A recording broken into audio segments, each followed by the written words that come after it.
अस्सलाम वालेकुम नाज़रीन, आप देख रहे हैं न्यूज़ टॉक। मैं हूं यशवीन जमाल। मौजूदा हुकूमत का जमहूरियत के साथ गठजोड़ बहुत ही निराला और मनपसंद है। कोई आईनी तरमीम करनी हो, कोई कानून साजी करनी हो या किसी कानून को कोई भी शक्ल देनी हो, हुकूमत के पास एक ही नारा है कि ये सब जमहूरियत की मजबूती के लिए किया जा रहा है। अभी हाल ही में होने वाली 26वीं तरमीम पर हुकूमत आए रोज जमहूरियत के लेक्चर देती नहीं थकती थी। 26वीं आईनी तरमीम के तहत सुप्रीम कोर्ट में मनपसंद जज, बल्कि ये कह लीजिए कि नापसंद जज को चीफ जस्टिस ऑफ पाकिस्तान ना लगाने के लिए सीनियरिटी के असूल को खत्म करके पहले 3 सीनियर तरीन जजेस में से किसी को भी चीफ जस्टिस बनाने का असूल तय कर दिया गया। इसी तरह जमहूरियत के नाम पर हुकूमत अपनी मनमर्जी का फैसला थोपने में कामयाब हो गई। अब चूंकि ये असूल हुकूमत के मफाद में था और हुकूमत ने खुद तय किया था, लिहाजा इसमें कोई कबाहत नहीं थी। लेकिन हुकूमत को परेशानी उस वक्त हुई जब इस्लामाबाद हाई कोर्ट में अपने ही बनाए गए असूल का सामना करना पड़ा। अब यहाँ भी मामला पसंद के जज की तैनाती नहीं था, बल्कि शायद नापसंद जज को चीफ जस्टिस बनने से रोकना था। लिहाजा एक बार फिर हुकूमत जमहूरियत का राग अलापते हुए अपने ही बनाए गए कानून और असूल से मुनहरिफ हो गई।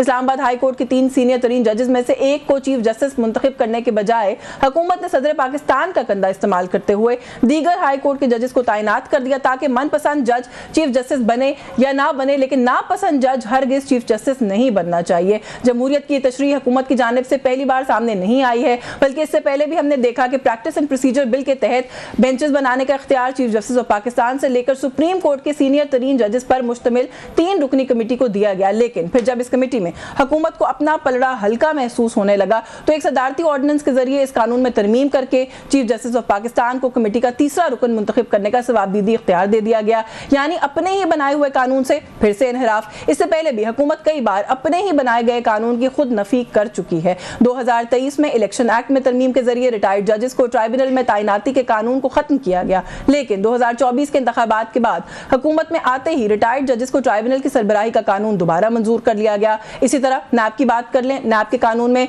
तरमीम करके हुकूमत ने रिमांड की मुद्दत को 90 दिन से कम करके 14 दिन कर दिया। फिर दोबारा हुकूमत की बागडोर संभालते हुए उस रिमांड की मुद्दत को 14 रोज से बढ़ाकर 40 रोज कर दिया ताकि अपने सियासी मुखालफिन पर उसका इतलाक किया जा सके। इसी तरह जमहूरियत की अपनी तारीफ के तहत अगर ऑपोजिशन एहतजाज करे तो उसकी इजाजत नहीं दी जा सकती, बल्कि हुकूमत की जानिब से धमकियां दी जाती हैं कि अगर हमारे खिलाफ इस्लामाबाद में एहतजाज किया तो फिर वही होगा जो कि जमहूरियत के नाम पर हम करते आए हैं। और 26 नवंबर को मोहसिन नकवी साहब ने क्या कहा था वो भी मुलाहिजा फरमाइए। जी, इसी तरह जमहूरियत के नाम पर कानून साजी करते हुए आज़ादी इज़हार राय को पीका जैसे काले कानून के तहत दबा दिया गया है ताकि ऑपोजिशन के साथ साथ मीडिया को भी हुकूमत पर तनकीद करने की पादाश में मजा चखाया जा सके। कानून साजी के जरिए मनपसंद जजेस को लगाना हो या नापसंद जजेस का रास्ता रोकना हो, ऑपोजिशन को दीवार से लगाना हो या मीडिया का गला दबाना हो, हुकूमत के सब जमहूरियत का लिबादा ओढ़े कर रही है। शायद मरियम नवाज ने सही ही कहा था कि जो हुकूमत अवाम के वोटों से मुंतखब होकर आती है वही अवाम के लिए कानून साजी करती है। जहां पर लेजिस्लेशन सहाफियों को सबक सिखाने के लिए की जाती हो, ओपोनेंट्स को सबक सिखाने के लिए की जाती हो, सच बोलने वाले जजेस को, आइन और कानून पे चलने वाले जजेस को सजा देने के लिए लेजिस्लेशन की जाती हो, जो अवाम के वोट से आते हैं वो अवाम को जवाबदेह होते हैं, तो वो लेजिस्लेशन भी अवामी मफाद को, कौमी मफाद को सामने रख के किया करते हैं। जो बख्शीश से इक्तदार में आते हैं वो लेजिस्लेशन अवामी मफाद में नहीं करते, कौमी मफाद में ही नहीं करते, वो अपने लाने वालों के मफाद और बचाव के लिए लेजिस्लेशन करते हैं। ये बहुत साफ जाहिर है कि ऐसी जो हथकंडे वो वही हुकूमत इस्तेमाल करती है जो और किसी भी शोबे में अपनी कारकर्दगी वो साबित नहीं कर सकी। जी, आपने सुना मरियम नवाज साहिबा ने क्या तशरीह की। कुछ इन इशूज़ पर बात करेंगे, साथ ही साथ जानने की कोशिश करेंगे कि हुकूमत का यहाँ पर भी रुकने का इरादा है या अभी मज़ीद कुछ ऑन द कार्ड्स है। हमारे साथ प्रोग्राम में मौजूद हैं सदर Islamabad high court bar association के रियासत अली आज़ाद साहब ने हमें ज्वाइन किया। बहुत शुक्रिया सर आपका, आपके वक्त के लिए। मेंबर है नेशनल असेंबली के सीनियर रहनुमा है पाकिस्तान मुस्लिम लीग नवाज के डॉक्टर जुल्फ़िकार अली भट्टी मौजूद हैं। बहुत शुक्रिया सर आपका भी, आपके वक्त के लिए। कुछ ही देर में सैयद मोहम्मद अली बुखारी साहब पाकिस्तान तहरीक इंसाफ से ज्वाइन करेंगे। मैं ज़रा थोड़ा सा पहले गवर्नमेंट का इस पर वर्जन ले लूँ कि सर जो मैंने पूछा ब्रेक लगानी है यहाँ पे या अभी भी कुछ और है कि हम तैयारी करके सीट बेल्ट पहन के बैठे हैं अभी?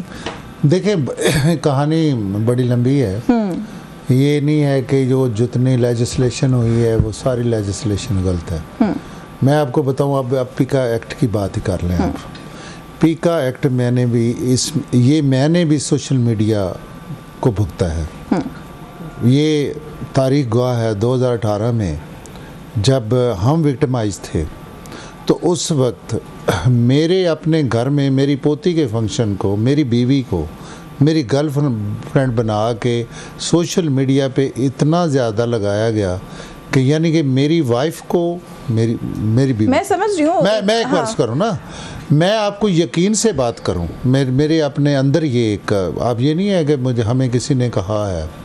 देखिए मैं अपनी बात करूँ कि ये हम सारे के सारे भुगते हैं, इसमें मैं ये नहीं कहता कि एक जमात। सर देखिए ना, अगर मैं इस वक्त ये कहूँ कि मैं यहाँ बैठी हूँ आपके सामने, मैं विक्टिम नहीं हूँ सोशल मीडिया ट्रोलिंग का, कर्ज करूँ ना, नहीं हो सकता, हम सब है ना सर। एक मिनट सिर्फ मेरी बात सुननी है। देखें मैं आपको बताऊं, मैं इतना बेबस था कि जब मैं FIA में गया तो मेरा कोई कुछ ना बना। मैंने जगह जगह पे गया, कोई मुल्क का कोई ऐसा कानून नहीं था।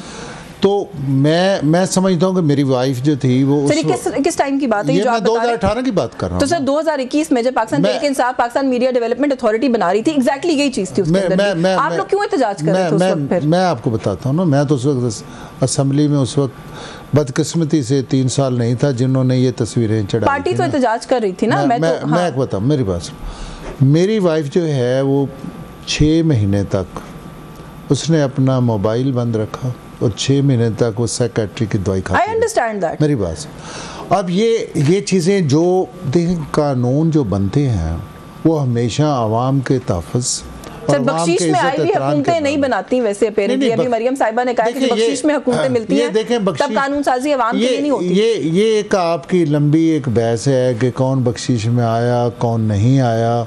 ये जो लोग देखें, जब लोग हुकूमत में होते हैं बदकिस्मती से, मैं सबकी बात करता हूँ, उस वक्त सबके वर्जन और होते हैं, और जो अपोजिशन में होते हैं उस वक्त। तो यानी आप कह रहे हैं वो अपोजिशन का वर्जन था, उसको इग्नोर कर दे जो मरियम साहिबा ने कहा। नहीं बेबी मरियम की बात मैं नहीं कर रहा। आप देखें, जब जो PTI हुकूमत में थी तो उसका क्या वर्जन था, जब वो अपोजिशन में थी तो क्या वर्जन था। उस वक्त भी ये एक्ट जो था वो PTI ने नहीं बनाया था, पिक एक्ट। सर शहबाज शरीफ साहब हमारे साथ कॉन्स्टिट्यूशन एवेन्यू पे खड़े हुए एहतजाज कर रहे थे, मैं यही तो सवाल मैं तो यही बात कर रहा हूँ ना। तो देखिए मसला ये है कि हर बंदा अपने वक्त और अपने मफाद के हिसाब से उसकी तशरीह करता है। चले, मैं क्योंकि ये पीका पे बात बाद में करूंगी, अभी और इश्यूज जो हैं वो एट हैंड है, मैं पहले रियासत साहब से इस पे बात करूं। लेकिन जो बात आपने की ना वो वर्जन का मसला नहीं है फिर सर, वो हुकूमत में और ऑपोजिशन में रहते हुए कॉल और फेल का तजाद है बेसिकली। पीका पे जरूर चले, इस पे पहले बात करें। ये जो पीका 2016 ऑलरेडी मौजूद था, जब बड़ी साहब 2016 था तो आपके पास तो रेमेडी थी ना, पीका एक्ट के तहत आप कार्रवाई करते। दूसरी आपके पास रेमेडी ये थी सेक्शन 500 ताज़ीरात पाकिस्तान, उसके तहत आप FIR करवाते। तीसरी आपके पास थी सूट फॉर डेफामेशन, जो डेफामेशन ऑर्डिनेंस था, उसके तहत 3 रेमेडीज तो आ रहे। अब जो एक्ट ये बनाया गया ना एक्ट, ये मैं समझता हूँ कि उसके अंदर आर्टिकल 10 और 10A, आर्टिकल 19 और 19A और जो आर्टिकल 8 है इनका, उससे ये मुतसादम है। तो मैं समझता हूँ कि चूंकि उसके अंदर लिखा हुआ है कि laws inconsistent with and in derogation with the constitutional and fundamental rights that would be void, तो इन 4 आर्टिकल से वो मुतसादम है। और उसके अंदर जो एक रिनाउंड मैक्सिम ऑफ लॉ आदि अल्ट्रम पार्टम, no one can be condemned unheard. आप फेक न्यूज़ डिक्लेयर कर देंगे, आपने तो उनको नोटिस ही नहीं दिया, आपने उनको सुना ही नहीं है, और आप उसको स्टेट में 3 साल की सजा के लिए फिर आप उसकी अपील जो है ट्रिब्यूनल के खिलाफ आपने सुप्रीम कोर्ट में रख दी है। आपने जुल्फकार अली भुट्टो की एक रेमेडी, वो पहला केस था कि जो ओरिजिनल जुरिस्डिक्शन जो हाई कोर्ट थी उसमें सुना गया, हालांकि उसकी ओरिजिनल जो जुरिस्डिक्शन थी वो सेशन कोर्ट थी। मुजफ्फरगढ़ में मुकदमा दर्ज हो गया है। ये हुकूमत कह रही कि हमने रूल्स ही नहीं बनाए, तो आपने FIR फिर कैसे दे दिए जी। और एक शहरी ने जाके दूसरे शहरी के बारे में कहा कि इसने मेरे खिलाफ सोशल मीडिया पर अफवाह फैला के मेरी साख खराब की है, पर्चा हो गया। कोई भी कंप्लेंट है, मुद्दई भी है, गवाह भी है, अथॉरिटी भी है, फैसला भी है, सजा भी है, तो बाकी फिर बता दे इंसाफ कहाँ होगा, फिर लोग कहाँ जाएंगे। तो मैं मरियम नवाज शरीफ की जो गुफ्तगू है मैं उसको सेकंड करता हूँ, लफ्ज़ ब लफ्ज़ इंडोर्स करते हैं। जो उन्होंने कहा है वो ठीक उन्होंने फरमाया। पीका के ऊपर भी वैसे तफसील से, क्योंकि बात शुरू हो ही गई है, आप कह रहे हैं भट्टी साहब के हुकूमत में होते हैं तो वो कुछ कहने की बातें, बेसिकली आप ये इतराफ़ करें कि सियासतदानों के कॉल और फेल में तजाद होता है। बेसिकली जब हुकूमत में होते हैं तो कुछ और करते हैं। बेसिकली हम कहते हैं कि सबके कॉल और फेल में तजाद इस कौम के कॉल और फेल में। सर किसी ने ठीक नहीं करना, किसी ने ठीक नहीं करना। देखिए हम सबको अपने आप को ठीक करना चाहिए। हम इसी तरीके से ठीक नहीं हो सकते कि जब किसी पे एक मुसीबत आती है तो वो उस दूसरे को फिर वो कहता है कि जी मैं ठीक हूँ, मैं गलत हूँ। जब उसका मुफाद होता है तो वो कहता है कि जी मैं ठीक हूँ। देखें ना आप पूरा इसका पाकिस्तान की तारीख जो है 77 ईयर्स की ले लें, जब जो जमहूरियत का राग अलापते हैं, जो मुझे ये बताएं जो पीटीआई के दौर में सहाफ़ियों के साथ क्या कुछ नहीं हुआ, ये मुझे बताएं। क्या वो उस वक्त हमको ये देखिए ना, मैं तो हम अपने लिए बात कर सकते हैं, जब सहाफ़ियों के साथ तब कुछ होता था हम तब भी एहतजाज करते थे। आज भी आप जो मर्जी कह रहे हैं एहतजाज तो हम करेंगे। मैं अर्ज़ करूं, मैं सबकी बात नहीं करता। देखें यहाँ से आप मुझे ये बताएं कि ये एक मुल्क है, सबसे पहले नेगेटिविटी मीडिया पे आती है जब भी आप टीवी खोलते हैं ना, तो सर उसका इलाज ये है कि 3 साल के लिए उठा के जेल में डाल देंगे? नहीं, उसका इलाज ये है कि इस कौम को कुछ सिखाना तो है। मैं आप बात हमारा यहाँ पे ना पिछले दिनों सार्क के मैं कांग्रेस में हूँ पार्लियामानी सेक्रेटरी, तो कहाँ एक सार्क का एक आया, एक यूएसए से एक डेलीगेशन आया हमारे साथ तिजारत के लिए। हम बैठे थे, मिनिस्टर साहब भी बैठे थे और हम बैठे थे, तो वो ये कह रहे थे कि भाई हमें तो जो टीवी पे देखते हैं, हम इस्लामाबाद में हैं, वो तो कोई चीज़ ऐसी है ही नहीं। देखो ईमान से मैं बात कर रहा हूँ, सार्क वालों ने भी कहा, यूएसए वालों ने भी कहा, आज भी एक यूएसए का डेलीगेशन आया था, हमें मिला, तो वो यही बात कर रहे थे। अब देखें, मैं आपको मीडिया ने देखें ना, मीडिया ने ना ऐसे ना करें। सार्क वाले जिस दिन आए थे ना, मैं इसी शहर में रहती हूँ सर, आपको उनको बताना चाहिए था ना कि आप लोगों ने कर्फ्यू लगाया उस दिन इस्लामाबाद के अंदर, आपको कैसे नजर आता कुछ? आप लोगों ने सर उस दिन दवाइयां से मिल रही थी और तो कुछ मिला नहीं किसी को, इस शहर के अंदर किसी ने क्या देखना, ना करें ऐसे। मैं आपको बताऊं, देखें हमें अपने नेशनलिज्म पे जाना चाहिए, हमें अपनी चीज़ों पे जाना चाहिए, कोई अखलाकियात पे जाना चाहिए। लोगों पे बोतान तराशी, लोगों की नहीं होनी चाहिए। ये देखें तो और इसमें क्या है, और इसमें क्या है, पीकैक्ट में हमने पीकैक्ट में यही लेजिस्लेशन हुई है। और क्या होते हैं ना, जब कानून बनता है ये एक आजादी को ऑन बोर्ड लिया जाता है। एक सेकंड तस्वीरें बना के लोगों की चढ़ाई जाती हैं, कैसे झूठे इल्जाम लगाए जाते हैं, ये कौन सा? मैं तो ले पर्सन हूं ना, मुझे तो पता नहीं है ये मायने कानून बैठे मेरे साथ साथ। पीका एक्ट में क्या है जी, ये इसलिए सवाल पूछ रही हूँ, मुझे नहीं पता हमारे सहाफियों को क्या मसला इसमें क्या है। मैंने आपको 4 आर्टिकल बता दिए, इससे बड़ा और मैं क्या बताऊं कि वो 4 article in the light of article 8 उससे मुतसादम है। कोई लेजिस्लेशन ऐसी नहीं बनाई जा सकती जो चैप्टर नंबर 1 आर्टिकल 8 से 28 तक किसी पूरे कंप्लीट आर्टिकल से या उसके पोर्शन से या किसी सब आर्टिकल से भी मुतसादम है, तो वो वाइड है, वो इलीगल है, अनकॉन्स्टिट्यूशनल, वो सस्टेनेबल लेजिस्लेशन नहीं है। तो मैंने तो आपको ये इतने सारे आर्टिकल बता दिए। से वापस आके जो भी इस्लामाबाद हाईकोर्ट वाला मामला उस पर जरा बात करेंगे, लेकिन एक कमेंट रियासत साहब करते जाइएगा कि फिर क्या ये कह सकते हैं कि इन कंपैरिजन पाकिस्तान तहरीक इंसाफ की हुकूमत इसलिए कुछ बेहतर साबित हुई कि पीएमडीए के ऊपर जब हमने शोर मचाया तो उन्होंने फिर उसको कानून नहीं बनाया? ये तो यहाँ तो हमसे मुलाकातें करके एक दिन पहले हमें यकीन दहानी करा के अगले दिन सुबह मंजूर कर लिया। ये तो फिर रिकॉर्ड से आपने खुद बता दिया, तो अगर रिकॉर्ड पे ये चीज है तो मैं उसको सेकंड ही करूंगा कि जी फिर वो बेहतर है। चले, मुझे एक ब्रेक लेनी है, ब्रेक से वापस आते हैं मजीद बात करते हैं 26वीं आईनी तरमीम, उसके बाद उसके अलावा जो अभी इस्लामाबाद हाई कोर्ट के अंदर जो तब्दीलियां हुई हैं उसके पीछे क्या बैकग्राउंड है, इसके ऊपर हमारे साथ रहिएगा। जी वेलकम बैक नाज़रीन। ब्रेक पे जाने से पहले हमने प्रोग्राम की इब्तिदाई में बताया था कि अली बुखारी साहब मौजूद होंगे, उन्होंने ज्वाइन कर लिया। बहुत शुक्रिया अली आपका, आपके वक्त के लिए। ऑनगोइंग इशू है 26वीं आईनी तरमीम, उसके बाद उसकी जो रिपल इफेक्ट्स हैं वो अभी तक हम महसूस कर रहे हैं और वो आ रहे हैं। सिर्फ एक शिकायत ये की जा रही है कि हुकूमत ने बहुत स्मार्ट प्ले किया है इस सारे मामले के अंदर अपने इंटरेस्ट को प्रोटेक्ट करने के लिए, और आप लोग जो है बहुत ईजी और कैजुअल रहे और आप लोगों की कोताहियाँ इसके अंदर बहुत ज़्यादा हैं।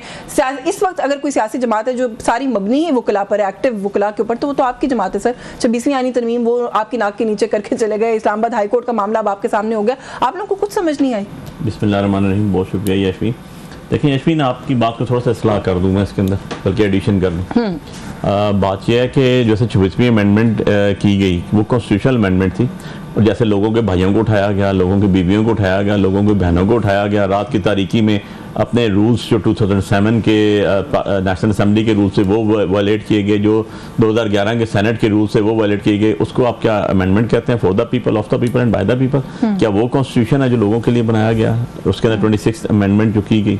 नंबर 2 चीज़ आ जाता हूँ, आपने बिल्कुल सही कहा, हमारी पार्टी को सर्वाइवल वकला की वजह से हुआ, इसमें कोई शक नहीं है, इसमें कोई दूसरी राय नहीं है। 9 मई के बाद बहुत कठिन दौर था और हम आज तक खड़े हुए हैं पार्टी के साथ।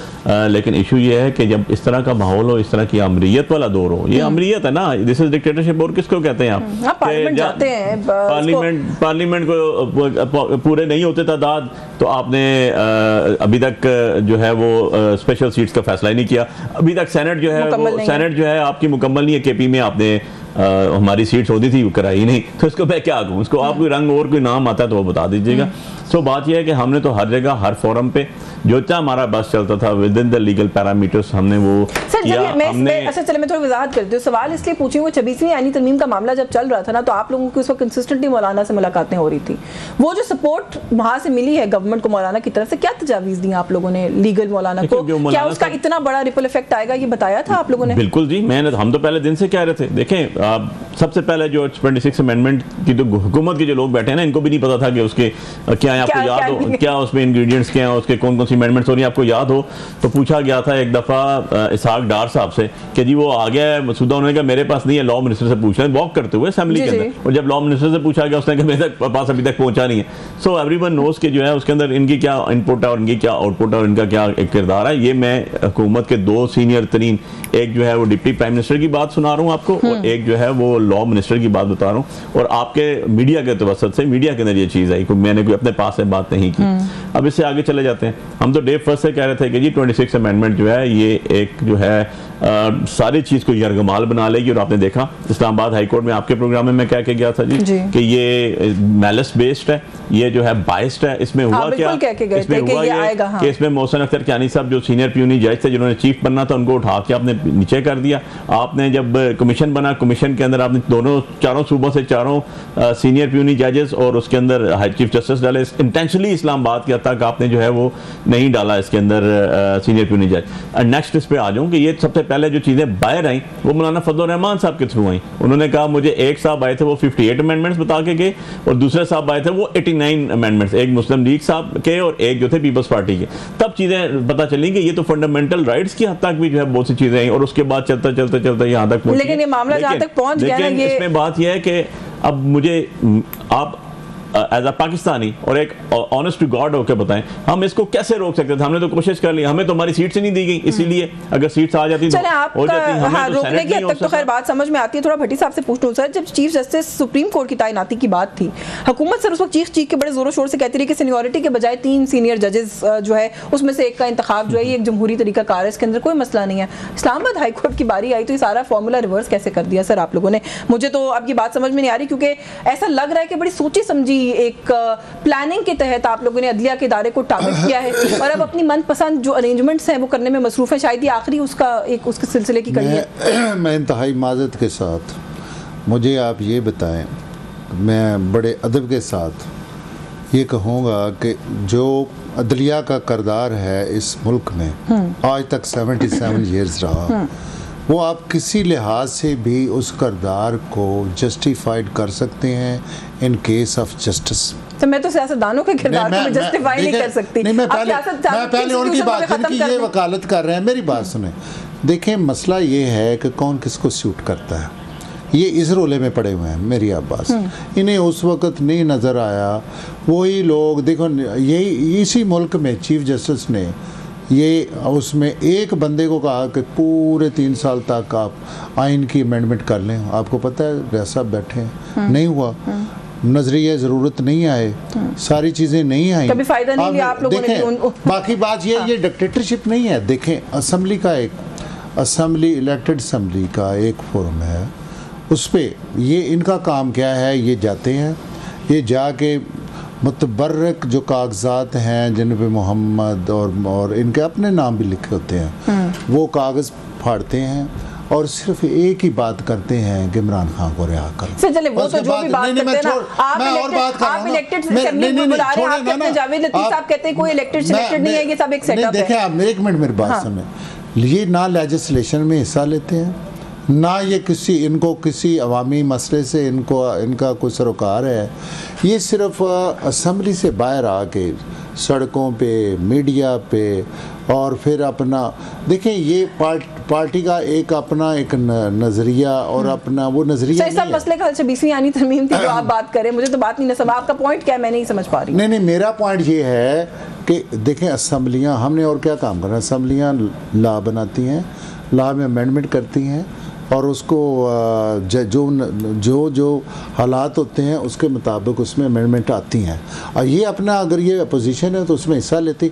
मौलाना फजल रहमान के साथ बैठ के इन्होंने सारी चीज़ों को तय किया, इन्होंने खुद ये आइन ये पास करवाई थी 26 अमेंडमेंट, इन्होंने खुद पास किया। चलिए मैं उनसे पूछ लूँगी रियासत अली आज़ाद साहब, सर किस तरह से देख रहे हैं? आपने तो बड़ा ही सख्त रिएक्शन दिया है आप लोगों ने इसके ऊपर।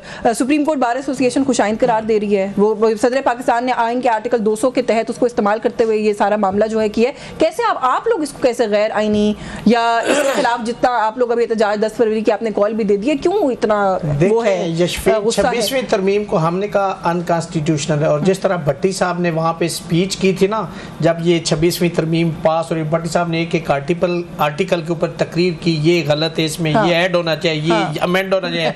हर मेंबर ने इसी तरह वहाँ पे सेनेटर्स ने वो स्पीचेस की, फिर ये बिल कमेटी हो गया, फिर वापस आया, फिर डिबेट हुई, फिर 26वीं तरमीम पास हुई। इतनी खूबसूरत आपने आइन जो यूनानिमसली पास था 73 का, उसके अंदर इतनी खूबसूरत अमेंडमेंट की, और हमने कहा ये गलत है, हमने कहा ये गलत है, हमने सुप्रीम कोर्ट में इस्लामाबाद हाई कोर्ट ने उसको चैलेंज कर दिया। भट्टी साहब बता दें ये उसको मानते? अगर ये मानते हैं तो आर्टिकल 200 तो उस आइन के अंदर है, उसको उसके तहत कहते हैं हमने ट्रांसफर की। भाई उसी 26वीं तरमीम में आर्टिकल 175A में लिखा हुआ है कि जो 3 मोस्ट सीनियर जजेस होंगे उनमें से चीफ जस्टिस लगाया जाएगा। अभी तो चीफ जस्टिस बैठा है इस्लामाबाद हाई कोर्ट का, वो तो 10 तारीख को जुडिशल कमीशन का इजलास होना है। आपने उससे पहले 3 जजेस, एक उधर से एक तो सीनियर लग जाएगा ना सर? देखे ना, ये नहीं सीनियर लग जाएंगे ना जिनको लगा, ये मेला फाइडी है। उसकी रीजन क्या है मुझे बताएं। इन 3 जजेस की सुप्रीम कोर्ट में आपने मोस्ट सीनियर जो 3 जजेस थे, आपने कहा जी उनमें से आपने 26वीं तरमीम में ये जिक्र किया। अब आप इस्लामाबाद हाई कोर्ट में आपको 10 दिन पहले, अभी 10 फेब को होना इजलास, आपको इमरजेंसी पड़ गई कि मोशन कियानी साहब से सीनियर बंदा आपने लाना है, वो जज उस हाई कोर्ट का है, वहां पे 2 लाख केसेस पेंडिंग है। इस्लामाबाद हाई कोर्ट में 16,000 जजेस की, वहां 25 या 30 जजेस की वहां कमी है, वहां से आप जज इज्जत लेके आ रहे हैं। यहाँ तो इंसाफ हो रहा था, यहाँ पे 12 तादाद है, 13 वहां पे आपने जजेस लगाने के बजाय वहां से यहाँ ले आए। वो कौन सा इंसाफ था जो लाहौर हाई कोर्ट में वो दे रहे थे, जैसे इस्लामाबाद महरूम था और मौसूफ को आप ले गए? आपने किसी और जज को क्यों नहीं ये ऑफर की? सिर्फ इसी जज को क्यों किए जो 15 नंबर पे है, जो बलोचिस्तान हाई कोर्ट में वो 12वें नंबर पे, 14 में से 15वें नंबर के बजाय दूसरे नंबर को ले आते तो आपको इतराज ना होता? हम ये कह रहे हैं कि मेला फाइडी की बात कर रहे हैं कि आपने कितने लोगों को और ऑफर दी है जिन्होंने इनकार किया है, आप एक पे बजेद आप ले गए। फिर वो जज उसी हाई कोर्ट का है, ये सीनियरिटी यहाँ पे आके डिस्टर्ब नहीं कर सकते। आप मोशन क्या नहीं प्यूने जज, आपने उसको स्टेप डाउन कर दिया, आपने उनको एक डिमोट कर दिया, आप कैसे कर सकते? और फिर बताएं इन जजेस की डिस्क्वालिफिकेशन और रीजंस और जस्टिफिकेशन दे, ये मैलस है। इसलिए कि आपकी मर्जी का वो फैसला नहीं देंगे, इसलिए कि वो आपके आगे नहीं कहते, इसलिए उन्होंने हमने 10 फरवरी की कॉल दे रहे हैं, हमने उस पे भी एहतजाज किया है, उस पे हमने कन्वेंशंस किए हैं, पेशावर में, कराची में, लाहौर में, इस्लामाबाद में। अगले कल मैं यकम को लाहौर में था कन्वेंशन करके, आज इस्लामाबाद में हमने आल पाकिस्तान लॉयर कन्वेंशन किया है। हम तहरीक चला रहे हैं, हम ये तहरीक नहीं तो और क्या है? एक ब्रेक ले लूं। तहरीक अब आप कह रहे हैं ना सर, 26वीं आईनी तरमीम जब हुई ना, 26वीं आईनी तरमीम जब हुई ना, ये कॉल तब आनी चाहिए थी, यहाँ और वहाँ कोताही तो है सर, माने इस बात को। एक मिनट जस्मीन, हमने कॉल दी थी, हमने कहा था कि फुल कोर्ट में लगेगा उस दिन, आल पाकिस्तान लॉयर्स आएंगे। इन्होंने क्या किया? उसको आईनी बेंच में लगा दिया, जो इनका चहेता बेंच है उसमें लगा दिया। ये भी इसी सवाल पर ब्रेक ले लेती हूँ कि वापस आके इस पे बात करेंगे, क्योंकि सारी कानून साजी जो हो रही है, जब ये कहा जाता है कि इसको चैलेंज करें तो चैलेंज तो फिर वही होगी ना, तो उसका बंदोबस्त चैलेंज का भी मेरा ख्याल है हुकूमत ने पहले से करके रखा हुआ है। बेनिफिशियरी है वो कैसे उसको सुन सकते हैं? वो तो 26वीं तरमीम की क्रिएशन है। हम कहते हैं कलेक्टिव विजडम आना चाहिए सुप्रीम कोर्ट का, और अभी 10 जो फैब है उसको ये सुप्रीम कोर्ट पैक करके अपने जजेस मेजॉरिटी में ला के हमारी उस कोर्ट में लगाएंगे। हमारा मुतालबा जो आज की तारीख में सुप्रीम कोर्ट है, फुल कोर्ट, वो सुने, इसको हम मानेंगे, उसको नहीं मानेंगे। ब्रेक लेते हैं, ब्रेक से वापस आके इस इशू पे बात करेंगे। बहुत अहम नुकता है, व्यूअर्स हमारे साथ रहिए। जी वेलकम बैक नाज़रीन। ब्रेक पे जाने से पहले रियासत अली आज़ाद साहब गुफ्तगू कर रहे थे, भट्टी साहब आप उसमें कुछ ऐड करना चाह रहे थे, ये जो इस्लामाबाद हाई कोर्ट के जजेस का मामला है। मैं तो छोटी सी बात करना चाहूँगा इसमें। देखें, प्राइम मिनिस्टर साहब ने कोई आर्डर नहीं किया कि इस जज को इधर लगा दो। को किया है प्राइम मिनिस्टर साहब ने? नहीं, या कोई कबीना ने किया है? नहीं, लगाना था मुझे सिर्फ ये लायर हैं बड़े माशाल्लाह, ये मुझे गवर्नमेंट की तशरीह बता दें, क्या गवर्नमेंट किसको कहते हैं? क्या करें? गवर्नमेंट किसको कहते हैं? ये बार बार ये कह रहे हैं कि गवर्नमेंट ने ये काम किया। मुझे ये वो बुखारी साहब कह रहे हैं, वो बताएंगे कि मुझे बता दें कि गवर्नमेंट, बुखारी साहब से पूछ लेते हैं। मुझे गवर्नमेंट ने नहीं लिखा। अच्छा, नहीं, government meaning prime minister and the cabinet. मेरी आप बात सुन लेना। नहीं, छोड़ो ना, एक बात कर। अच्छा, मेरी बात तो सुन लेना। ये जो हमारे पे इल्जाम लगा रहे हैं, ये एडमिट किया मेरे प्राइम मिनिस्टर, मेरी बात एडमिट किया। नहीं, आप पीपल्स पार्टी को डिसोन कर रहे हैं। हुकूमत खड़ी है, आप ऐसा ना करें। मैं पीपल्स पार्टी को नहीं डिसोन कर रहे। देखें, वो एक आईनी होता है प्रेसिडेंट का, आईनी होता है, गवर्नर आईनी होता है। मेरी बात समझ, चीफ जस्टिस आईनी होता है, चीफ इलेक्शन कमीशन आपकी बात में भाई। हम तो बात सुनो, ये आइन की तशरीह कर रहा है, हमारा तो इसमें सर मासूमियत के तो पूरे नंबर है। ऑनेस्टी के भी पूरे नंबर। तो आप ऐसी हुकूमत को कह रहे हैं खत्म कर दो प्रोग्राम, ऑनेस्टी के भी नंबर दे देगा। सही बोल दिया इन्होंने, मान लिया। चलिए बुखारी साहब कह रहे हैं, वो बताइए लगाया ना कैबिनेट ने। चलिए मैं बुखारी साहब, ना प्राइम मिनिस्टर ने किया जी, ना कैबिनेट। नहीं, अब बात है तो वन बाय वन। नंबर 1 ये है कि गवर्नमेंट के आर्टिकल 7, मैं तो कॉन्स्टिट्यूशन की बात करूंगा। आर्टिकल 7 क्या कहता है जी? आर्टिकल 7 कहता है गवर्नमेंट वो होगी जो लोकल गवर्नमेंट बेस्ड होगी, जो प्रोविंशियल गवर्नमेंट बेस्ड होगी, और जो फेडरल गवर्नमेंट होगी इलेक्शन लड़ी होगी सारी, और जो टैक्स नाफिज कर सकते हैं। That's it. बाकी सारे इदारे, हर चीज़ उनके कंपोनेंट्स हैं, उनके ऑर्गन्स। ठीक है, कहाँ लिखा हुआ उस पर कि फार्म 47 के लोग गवर्नमेंट करेंगे? नंबर 1। नंबर 2 नंबर 2 चीज कहते हैं इल्जाम है आपकी तरफ से, लगा देते ना 180 दिन में जज अपने उठा के परे फेंक दिए सारे के सारे जिन्होंने फॉर्म 47 के फैसले करने थे। आगे आ जाए, आएगा ना वो तो ये पता नहीं मुझ पे लगेगा कि आपको लगेगा, अभी देखते हैं। अच्छा, नंबर 2 आ जाते हैं जी। नंबर 2 इन्होंने कहा जी कि गवर्नमेंट के बाद दूसरी चीज इन्होंने कही कि ये जो गवर्नमेंट प्राइम मिनिस्टर ने किया या नहीं किया, लॉ मिनिस्टर आपका है या नहीं, समरी किसने भेजी है? अगर लॉ मिनिस्टर नहीं है, इतना नालायक है, उसके पूछे बगैर ही मिनिस्टर समरी चली गई और चले गई है, तो प्राइम मिनिस्टर को भी घर भेजे, लॉ मिनिस्टर को भी घर भेजे। समरी किसने भेजी? लॉ मिनिस्टर ने। आपके पास भी आ गई, हमारे पास भी आ गई, साइन हो गए, ऊपर गई सारे की। मतलब इट्स अ हायरार्की ना। आप गलत ही बैठ गए, आप बगैर मैंडेट के ही बैठ गए। उसके बाद आपको ये खत नजर नहीं आया। एक अभी आपने तो बताया था 26वीं आईनी तरमीम पे उन्होंने कहा जी अभी मैंने देखा नहीं है, क्या पता ये भी ना देखा हो। उसके बाद आ जाता हूँ, रिसेंटली इस्लामाबाद हाई कोर्ट के 5 जजेस ने खत लिख दिया, उसकी सीसी चीफ जस्टिस के पास भी चलेगी, उसकी कॉपी प्रेसिडेंट को भी भेज दी, उन्होंने सारा लिख दिया, प्रेसिडेंट को लेटर लिख दिया। यार उस पर आपको कम से कम इतना तो पता चल गया ना कि कंट्रोवर्सी आ गई। आपके सिटिंग जस्टिस 5 हैं, वो एक चीज कह रहे हैं, 6 वाला तो चला गया ना, काजी ने तो उसको खोला नहीं और खुद चला गया बाहर जाके। अब बाकी जो एक आ गया था, अभी तो कर लेना चाहिए था। अब मैं एक चीज और ऐड कर दूं इसमें, मैं इसके बाद मैं आखिरी पॉइंट आपको बताऊंगा। मैं आज अपने चीफ जस्टिस ऑफ पाकिस्तान की बात सुन रहा था, वो कह रहे थे जी इस्लामाबाद हाई कोर्ट है, सबकी है, इस्लामाबाद हाई कोर्ट है, ये फेडरल हाई कोर्ट नहीं है। There is a hell of difference between Islamabad high court and federal high court. जो इंडिया में दिल्ली हाई कोर्ट है, that is federal high court, वो फेडरेशन को रिप्रेजेंट कर रही है। ये तो टेरिटोरियल जुरिस्डिक्शन है, ये शुरू हो रही है संजानी तरनोल से, खत्म हो रही है रवात में जाके। This is Islamabad high court. Number 3 जो बड़ी इंटरेस्टिंग बात है कि भट्टी साहब ने मान भी लिया, मैं उसको दोबारा रिपीटेशन में नहीं जाऊंगा। ये जो एक जज साहब आए जिनके बारे में आज कहा गया, और आज इतनी जबरदस्त हड़ताल थी वकीलों की, Islamabad high court, Islamabad district court और कोई बार का इस्लामाबाद बार कौंसिल, तीनों की तरफ से जबरदस्त किस्म का आज कन्वेंशन हुआ, और कोई प्रैक्टिसिंग लॉयर पेश नहीं हुआ, स्वाय गवर्नमेंट के जो वकील थे उन्होंने जाके बुके दिए, प्राइवेट कौंसिल नहीं थे। ये आप ऑब्जर्व किया, आप जरा चेक कर लीजिए इस केस को। अब वाई डोगर साहब जी जस्टिस थे, पंजाब हाई कोर्ट में थे, 15वें नंबर पे थे, लेकिन मैं तो ये कहने का हक रखता हूँ ना कि जो नवाज शरीफ वर्सेस नैब केस था जिसमें बेल ग्रांट हुई, जो 2 डिविजनल बेंच था, उसमें डोगर साहब ने फैसला दिया, दूसरे जज साहब ने इख्तलाफ किया, डोगर साहब ने फैसला लिख के बेल लॉ करके दूसरे जज साहब के पास बेटा ऑन रिकॉर्ड बात कर रहा हूँ, मैं आपको डॉक्यूमेंट दूंगा, इसका ऑर्डर की शीट दूंगा। दूसरे जज साहब ने कहा मैंने तो इसको डिसएग्री किया हुआ है, मैंने तो इसको लॉ ही नहीं किया। फिर दोनों के अलग-अलग डॉक्यूमेंट्स है, मैं वो बोलता भी नहीं हूँ, पढ़ता भी नहीं हूँ, पब्लिक डॉक्यूमेंट है, वो रिकॉर्ड का हिस्सा है, वो ऑर्डर शीट का हिस्सा है, that is the order sheet. उसके बाद चीफ साहब का मामला गया और फिर रेफरी जज के पास गया। तो ऐसे तो नहीं होता ना कि जो मुझे सूट करे उसको लगा दें, जो आपका सूट करे भट्टी साहब थोड़ा ये बता दें कि ये तहरीक का लफ्ज जो है ना फिर इस्तेमाल हो रहा है वुकला की तरफ से, आप लोग अपने लिए क्यों महाज पर महाज खोलते जा रहे हैं? दिस इज बियॉन्ड मी, ये महाज नहीं है, देखें सर महाज तो है, ये बैठे हैं नुमाइंदगान बैठे हैं, कोई बात नहीं, ये पहले भी तारीखें चलाते रहे, अब भी चला लें, हमें इससे फर्क नहीं पड़ता। मैं आपको छोटी सी बात बताऊं, जैसे मेरे भाई ने कहा, ये जजेस का जो जजेस इनको सूट करते हैं और जो सारी दुनिया को पता है, मैं अब नाम नहीं, इन्होंने तो नाम ले लिए, मैं नहीं लेना चाहता।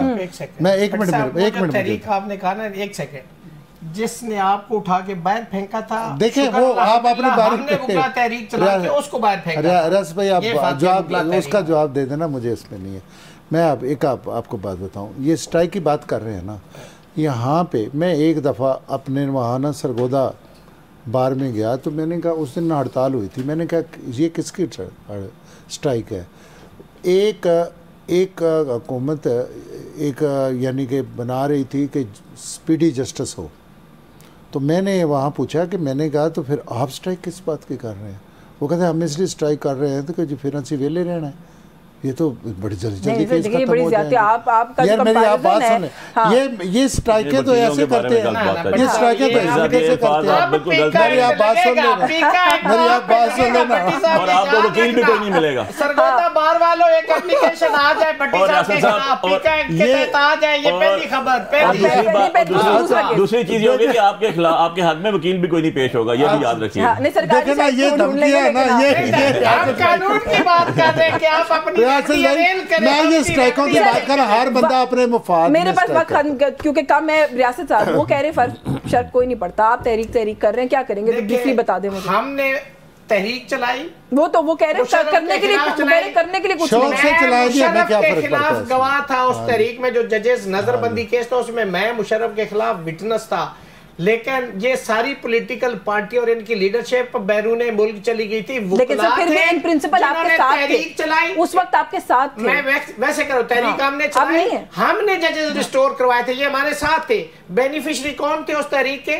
कौन थे? ये सियासतदान थे, उन्होंने हुकूमत की, हम तो फिर अपना कोर्ट झाड़ के जाके फाइलें उठा के अब तो डिसोन कर रहे हैं ना। भट्टी साहब के आला ज़रूरी है कि उन्होंने हमारे उस क्रेडिट को डिस्क्रेडिट कर दिया। वो कह रहे हैं आपको करने के लिए कुछ नहीं है। मैं यही कह रहा हूँ ना, ये तो भट्टी साहब का सरगोदा वाली बात को मैंने कह दिया कि कल शाम तक एक एप्लीकेशन आ जानी चाहिए और उस एप्लीकेशन की कॉपी मुझे भी व्हाट्सएप कर दें, चूंकि आप तो कोई भी फिर आप उसमें कोई भी कंप्लेंट। अच्छा, क्योंकि यहाँ पे खत की भी बात हुई, आपने एक खत का हवाला दिया, मैं आखिर में जाते जाते आपसे सवाल न पूछूं तो गलत हो जाएगा। इमरान खान साहब ने sir chief of army staff को खत लिख दिया है।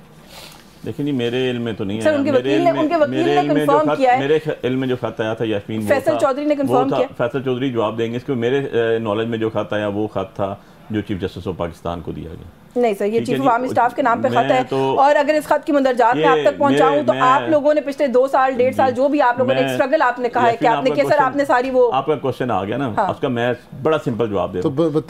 मैं सर सुन लें, वो कह रहे हैं मैं फैसल चौधरी साहब ने अगर कहा तो वो जवाब देंगे, वो उनके वकील है, मैं एक पॉलिटिकल वर्कर भी हूं और वकील भी हूं। मुझे जो खान साहब की इंस्ट्रक्शन आई थी वो 2 लेटर्स थे जो चीफ जस्टिस ऑफ पाकिस्तान को लिखे गए थे, और वो पहुंच चुके हैं उनके पास, जो उनके अपने सिग्नेचर से हैं, उसमें कोई कौंसल नहीं, उन्होंने खुद लिख के जो लेटर भेजे। You do not know of this, कि आपके ख्याल में ऐसा हुआ नहीं है? नहीं, मुझे पता ही नहीं है। ये फैसल चौधरी की बात है, किसी और हमारे मुझे सलमान अकबर राजा साहब से मेरी इस बाबत बात नहीं हुई। 2 ही लेटर्स का मैं पता है जिसमें मेरा चेयरमैन सलमान राजा साहब भी शामिल है। अच्छा, ये मेरे इल्म में नहीं था, मुझे बता रहे हैं कि आपकी पार्टी के चेयरमैन ने भी तस्दीक कर दिया ना, बैरिस्टर गौहर ने भी तस्दीक कर दी। आपको पता होगा ना, मैं तो वो बता रहा हूं जो मेरे सामने मुझे इंस्ट्रक्शंस आई थी, सलमान राजा साहब के को इंस्ट्रक्शंस आई थी, वो क्या थी? चीफ जस्टिस ऑफ पाकिस्तान को जो 2 लेटर्स लिखे गए थे दोनों इंसिडेंट के बारे में विद फुल 364 पेजेस। मुझे ये बता दें कि एक पार्टी कारकुन को, अली बुखारी को हैरत होगी अगर ये सच साबित हो जाए कि खान साहब ने खत लिखा और हर मसले का हल जो है वो उनसे कहा है कि मेरी बात सुने, किसी इदारे का कोई इंस्टीट्यूशन का कोई भी सरबराह बैठा हुआ तो पाकिस्तान का पब्लिक एक्सचेकर से पैसे लेता है, वो पाकिस्तानी है, और इमरान खान साहब भी पाकिस्तानी है। अगर उन्होंने किसी को खत लिखा या ना लिखा, मैं I am speaking for my self, ठीक है? अगर मैं चीफ जस्टिस को भी तो मुझे सिर्फ आखिरी बात सुने, चीफ जस्टिस ऑफ पाकिस्तान आज या अफरीदी साहब हैं, और मेरे नजदीक आज भी जो राइट जिसका बनता था वो मंसूर शाह साहब है 36 अमेंडमेंट से पहले। हाँ, लेकिन हम या अफरीदी साहब को चीफ जस्टिस कहते हैं, लेकिन आज भी मेरा और आपका टेक अवे है कि सियासतदान मासूम होते हैं, जरूरत पड़े तो मासूम बन सकते हैं। आज भी मानते हैं, बहुत मासूम है, आज भी मानते हैं कि वक्त खत्म हो गया। बहुत शुक्रिया आपका अली बुखारी साहब, जुल्फिकार भट्टी साहब से थैंक यू सो मच। रियासत अली आज़ाद साहब से बहुत शुक्रगुजार हूँ, आपकी भी प्रोग्राम में आपने वक्त दिया। न्यूज़ टॉक से आज के लिए बस यही कुछ, मुझे इजाजत दीजिए, अल्लाह हाफिज़।